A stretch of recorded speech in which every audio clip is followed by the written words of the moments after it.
You are watching. There we go. What's up?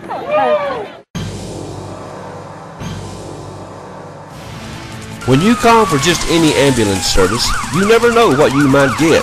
But when you call Vital Care at 423-562-9370, you'll get an experienced staff, experienced and professional people who know what the word emergency really means. Don't just trust anyone.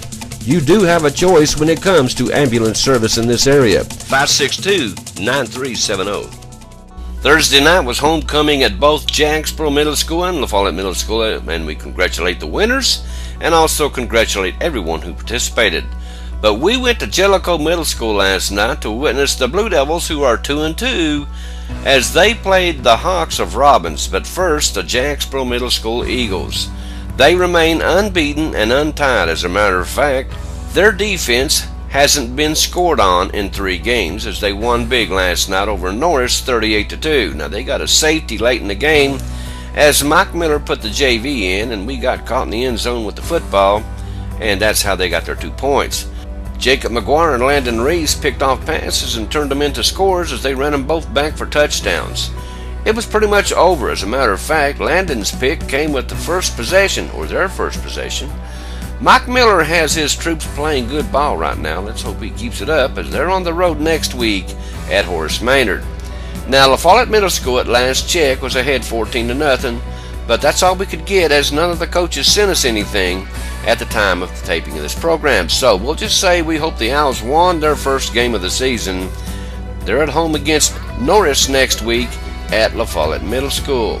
The Blue Devils of Jellicoe Middle School played the Hawks of Robbins. Can you say 3-2? Because that's what their one-loss record is now after their win last night at home, 32-26. Number 12, quarterback Tony Smith scored from 6 yards out. Number 22, Isaac Mitchell scored from 36 yards out to make it 14-0 us. We got a fumble on their next possession and promptly scored again as Tony Smith hit Sean Moses from 34 yards out, and the route was on.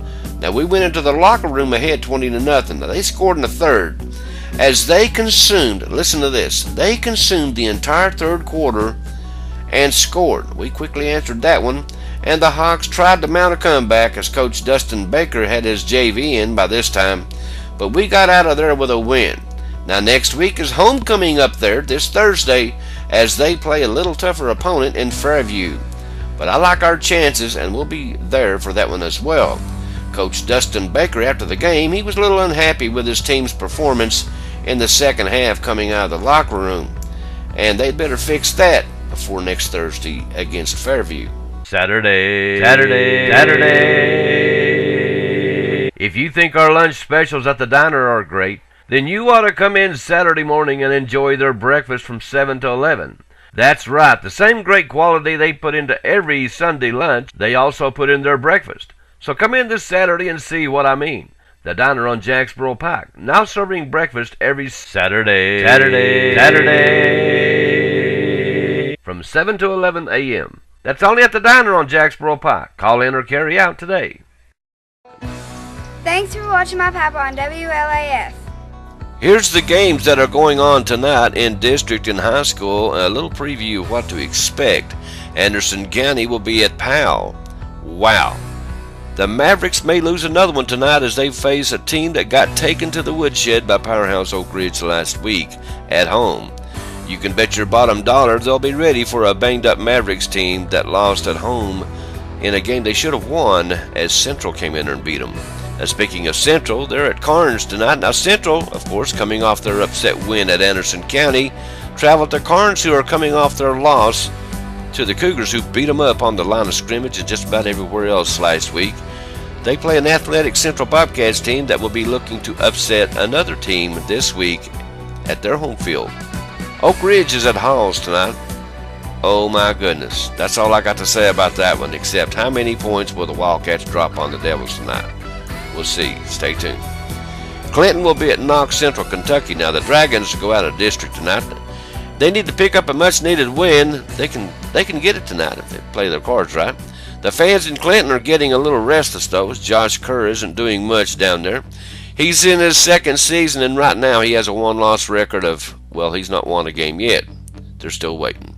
Okay, as you know, the Cougars are at Hardin Valley tonight to play the Hawks. It's hard to say about the Hawks team.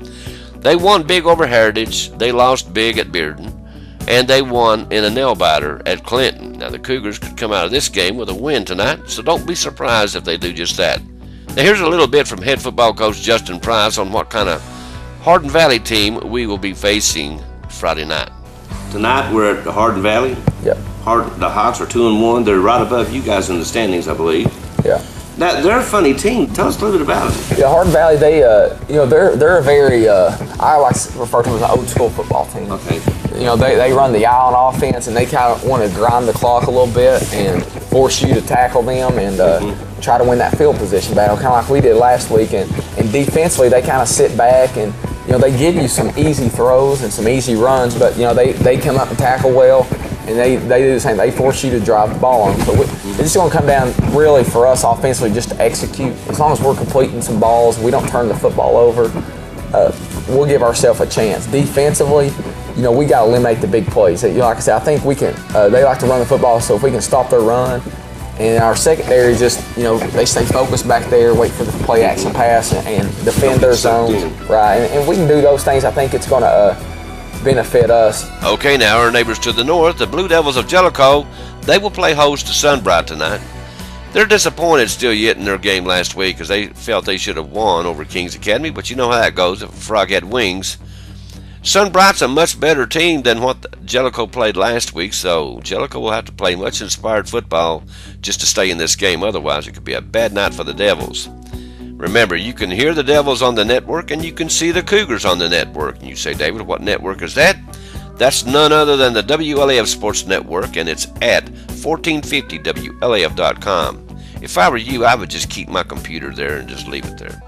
FC Alliance Soccer League gets started this Saturday morning at 8 a.m. and it will play at Kinston Field from 8 a.m. to 1 p.m. Now, we'll check on how many teams are in this league this year. As you know, it was the Campbell County Soccer League for a long time when Brian Horton was the president, but he stepped down to devote more time to middle school soccer. And now FC Alliance out of Knoxville is running things, so we'll go up there and check it out. Sheriff Robbie Goins is hosting a golf tournament. It's Wednesday, October the 24th at the Greens at Deerfield, and if you want more information, if you got to have the information, call the Sheriff's Office at 423-562-7446. Okay, now that's all the local sports we've got for you today. I thank you very much for being with us, and you guys stay right here. There's more to come right here on WLAF.